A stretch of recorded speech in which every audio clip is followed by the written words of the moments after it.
यह भयावह अग्नि राक्षस दरअसल पहले कोमल और दयालु समुद्री देवी तेफीती थी। वह मानवों के लिए भूमि और वृक्ष पौधे लेकर आई थी, लेकिन लालची इंसानों के कारण अर्धदेव माओई ने उसका हृदय चुरा लिया।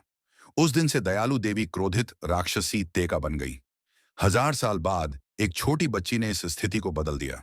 उस बच्ची का नाम था मोआना। एक दिन वह समुद्र किनारे खेल रही थी। तभी उसने देखा कि एक छोटी कछुआ चील के निशाने पर है। दयालु मोआना ने चील को भगा दिया और कछुए को वापस समुद्र में छोड़ दिया। उसकी दयालुता से प्रभावित होकर समुद्र ने उसका मार्गदर्शन किया और उसे एक हरी रत्नमणि सौंप दी। तभी उसके पिता ने आकर उसे गोद में उठा लिया और रत्न समुद्र में गिर गया। यह था मोआना का समुद्र से पहला साक्षात्कार।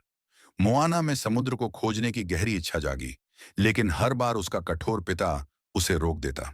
धीरे धीरे मोआना बड़ी हुई और जनजाति की नई मुखिया बन गई। बचपन की वह घटना धीरे धीरे धुंधली पड़ गई, परंतु अच्छे दिन ज्यादा नहीं टिके। एक दिन बुरी खबर आई। रसीले नारियल सूखकर काले हो गए और मछलियों के जाल खाली लौटे। लोगों के पास भोजन का साधन खत्म हो गया। नई मुखिया मोआना ने समुद्र में जाकर भोजन खोजने का सुझाव दिया, लेकिन उसके पिता बहुत गुस्से में आकर उसे मना कर दिया। परंतु जिद्दी मोआना ने चुपके से नाव लेकर समुद्र यात्रा शुरू कर दी। अनुभवहीन होने के कारण एक बड़ी लहर ने उसे पलट दिया। वह जैसे तैसे किनारे लौटी, लेकिन नाव टूट चुकी थी। उसकी दादी ने यह सब देखा और उसे एक गुफा में ले गई, जहां मशाल की रोशनी में अनेक विशाल जहाज खड़े थे। पता चला कि उनके पूर्वज महान नाविक हुआ करते थे।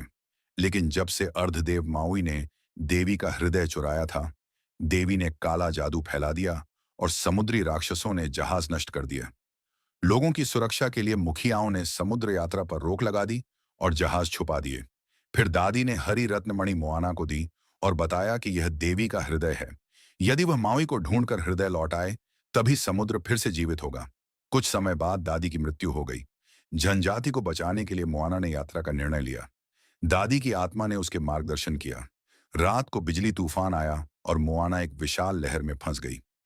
होश आने पर उसने खुद को माउई के द्वीप पर पाया। माउई कोई साधारण व्यक्ति नहीं था। वह 1000 वर्षों से वहीं कैद था।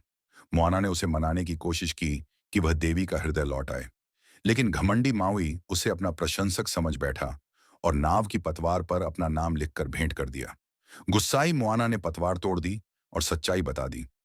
माउई ने चालाकी से उसे गुफा में फंसा दिया और खुद नाव लेकर भाग निकला, लेकिन समुद्र की मदद से मोआना तुरंत पीछा कर ली। माउई बच नहीं सका और आखिरकार साथ जाने को तैयार हो गया। अचानक नारियल जैसे दिखने वाले राक्षसों ने हमला कर दिया और हृदय चुरा लिया। मोआना बहादुरी से लड़ी और हृदय वापस पा लिया। माउई ने बताया कि जन्म के समय उसे माता पिता ने छोड़ दिया था। देवताओं ने उसे बचाया और जादुई कांटा फिश हुक दिया, जिससे वह रूप बदल सकता था। लेकिन अब बिना कांटे के वह कमजोर था। राक्षसी तेका से लड़ने के लिए उसे अपना कांटा वापस पाना जरूरी था। दोनों समुद्र की गहराई में गए, जहां एक विशाल केकड़े ने कांटा छुपा रखा था। मोआना ने चतुराई से नकली हृदय बनाया और उसे छल लिया।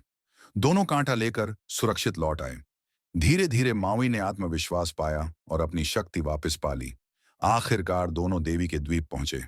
भयानक तेका प्रकट हुई।